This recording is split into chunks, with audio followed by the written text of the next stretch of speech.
Sir, आज जो सभा हुआ है, 2 महापुरुष थे। बिहार के मुख्यमंत्री जननायक कर्पूरी ठाकुर साहब और तमिलनाडु के मुख्यमंत्री करुणानिधि साहब। दोनों का ये जन्म शताब्दी चल रहा है, 100वां साल हो रहा है। दोनों ही बहुत बड़े स्वतंत्रता सेनानी थे। दोनों ही स्वतंत्रता सेनानी में बहुत संघर्ष किए। दोनों ही समाजवाद और सर्वण संस्कृति के मानने वाले थे। दोनों के अंदर पूरे भारत का जो सोच है, वसुधैव कुटुंबकम, जहाँ जाति नहीं है, धर्म नहीं है, इंसान और इंसानियत, ऐसे 2 महापुरुषों का ये जन्म शताब्दी। तो हम लोगों ने कोशिश किया, हम लोग उनके फॉलोअर, कर्पूरी ठाकुर, करुणानिधि और पूरे समाजवाद, सर्वण संस्कृति, भगवान बुद्ध को मानने वाले, मोहम्मद साहब को मानने वाले, ईसा मसीह को मानने वाले, गुरु नानक देव को मानने वाले, कबीर साहब को मानने वाले, संत रविदास जी को मानने वाले, ये जो हमारे महापुरुष हैं, जिन्होंने हम सबों को ऊंच नीच हटा करके एक मानव बनने का सोच रखा, आज वैसे का जन्म शताब्दी।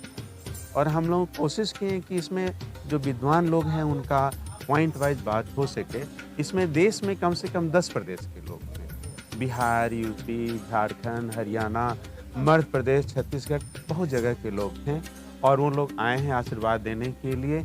और यहाँ हम लोग 3 बात करें, उनके जन्म शताब्दी, उनके क्या विचार थे, क्या व्यक्तित्व थे, उन्होंने देश के लिए क्या किया, समाज के लिए क्या किया, सारे समाज के लिए क्या किया, इस पर चर्चा हुआ।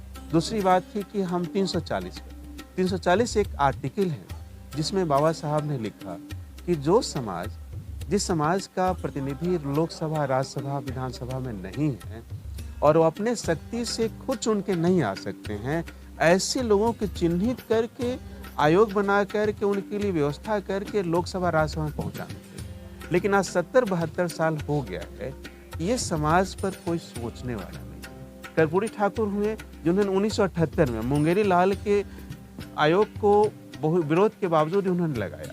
आज बिहार में एक समन्वय है। आज आप देखेंगे ना कि इस ओबीसी 340 है, इसको ब्रदरहुड कम्युनिटी बोलते हैं। इसके अंदर हिंदू, मुस्लिम, सिख, ईसाई सब हैं। हमने कि ये इस देश के मूल निवासी है, जिनका इस खून खानदान से रिश्ता है, सब इसमें है। लेकिन वो अपने भोलापन की वजह से, उनमें छल प्रपंच नहीं है, वो पीछे है। और हम लोग उनको जगाने के लिए, उनके हक अधिकार दिलाने के लिए एक छोटा सा प्रयास जो समझ पा रहा हूँ, जिसको हम जगाने चले, वो जाग नहीं रहा है। मैं एक छोटा सा एग्जाम्पल दे रहा हूँ कि यहाँ पर कई शासक आए, आक्रमणकारी आए, उन्होंने अपने धर्म, समाज, संस्कृति को इस तरह फैला दिया कि उसके गुलाम हो। और हम आज उसी की बात करें। आज हमें अपने को पहचानने कि हम क्या हैं। हमें हिंदू मुस्लिम में लहरा दे रहे हैं, जबकि हमारा खून खानदान है। मान लीजिए कि हम हैं, मेरा नाम डॉक्टर सत्येंद्र कुमार ठाकुर है, मैं नाई समाज से हूँ। एक नफीस सलमानी साहब है, ये नाई समाज से हैं। कोई कुलदीप सिंह सिख है, नाई समाज से। पता है, हम लोग एक खून खानदान के हैं। हम इस देश की मिट्टी के बने बेटा बेटी, और हमें धर्म पर अलग कर दिया गया। हम कमजोर हो गए। जब यूनिटी की बात आती है, तुम थोड़ा सा ऊंचा हो, तुम थोड़ा सा नीचा हो, हम नहीं आ पाते। थोड़ा सा तुम धर्म से दूर हो, हम अलग हैं। तो ये हमारा प्रयास है कि धर्म को हटाते हुए, जातों को हटाते हुए, जमात बनाते हुए, जो भारत देश के मूल निवासी लोग हैं, जिनका देश है, आज उसी देश को विदेशी लोग घोषित करने लग रहे हैं। हम उनको जगाने का कोशिश कर रहे हैं। देश की राजनीति में काफी भूचाल आ चुका है। और अगर जहाँ शैली की बात करें तो वही सन 2000 के दशक में जो शैली हुआ करती थी, जिस प्रकार से अगर संसद में कोई भी खड़ा होता था, उसका मान और सम्मान सब कुछ होता था। मगर आजकल के राजनीति में अगर देखा जाए तो वहाँ पे सब कुछ भड़ास जो होती है बाहर की, वो अंदर निकाली जाती है। तो उस पर लेकर के कैसे, मतलब कि 2024 है, करीबी है, उसको बदलने की या उसे परिवर्तन करने की कोशिश का आप लोग का? उसका आंसर यही लोग देंगे, एमबीसी ओबीसी लोग। आप बुरा मत मानिएगा। आज तो नहीं, हम लोग कोशिश कर रहे हैं कि एक होने के लिए। आज जो बोल रहे हैं, रमेश बिधुरी बोल रहे हैं। कौन है वो? इस जगह करके शासक जाति गुजर गए। कौन बोलते हैं? राम प्रवेश वर्मा, साहब सिंह वर्मा बोल रहे हैं। आग लगाते हैं। वो शासक जातियां। कौन बोलता है? कपिल मिश्रा बोलता है। कौन बोलता है? मनोज झा बोलता है। जो 5 अनुराग ठाकुर बोलते हैं। जो यहाँ के शासक जाति हैं, शासक जाति, और आप देखेंगे ये शासक जातियां, 6 जातियां इस तरह से हावी हैं कि हमको आपस में डरा दे रहे हैं। वो हमें पहचानते लेकिन हम अपने आप को नहीं पहचान पा रहे हैं, है ना।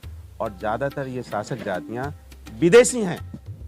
ये शासक जातियां विदेशी हैं, 2500 साल पहले से आए हैं, अशासन कर रहे हैं, और हम आज उनके गुलामी पे लगे। इसका एक ही रास्ता है कि हम अपने भाई को पहचानें। आपके पीछे एक स्टालिन जी का फोटो है, मुख्यमंत्री के तमिलनाडु, वो भी काफी सुर्खियों में रहे हैं। उन्होंने भी मतलब ऐसे कुछ बोला है? देखिए, कुछ लोगों उनके बात को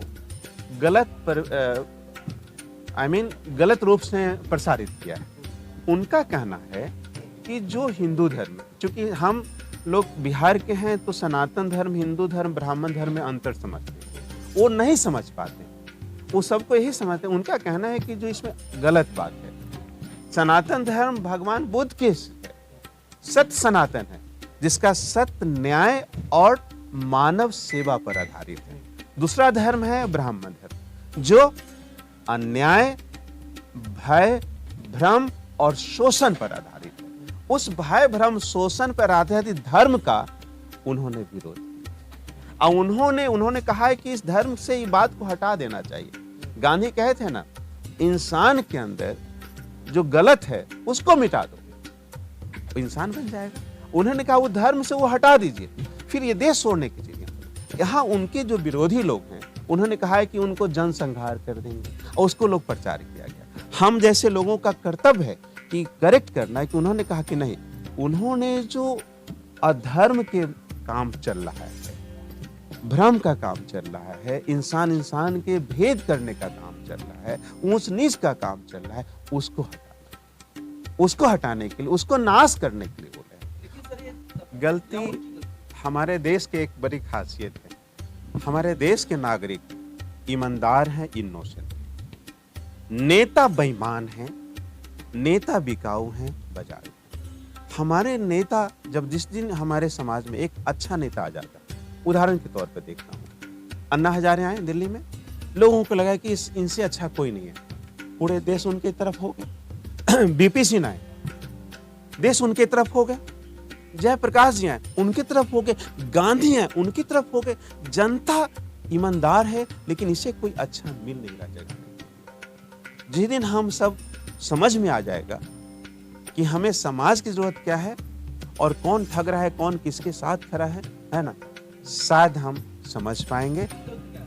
विकल्प एक ही है, ये मिशन है, हम भाई हैं, हम देश के जो मूल निवासी हैं,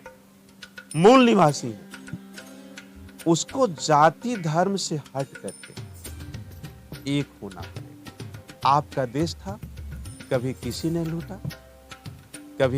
लूटा, और आप लूटते रहे, और आप उसमें जीते रहने की आदत है। आपको समझना पड़ेगा। हम लोग ये चला रहे हैं, बस।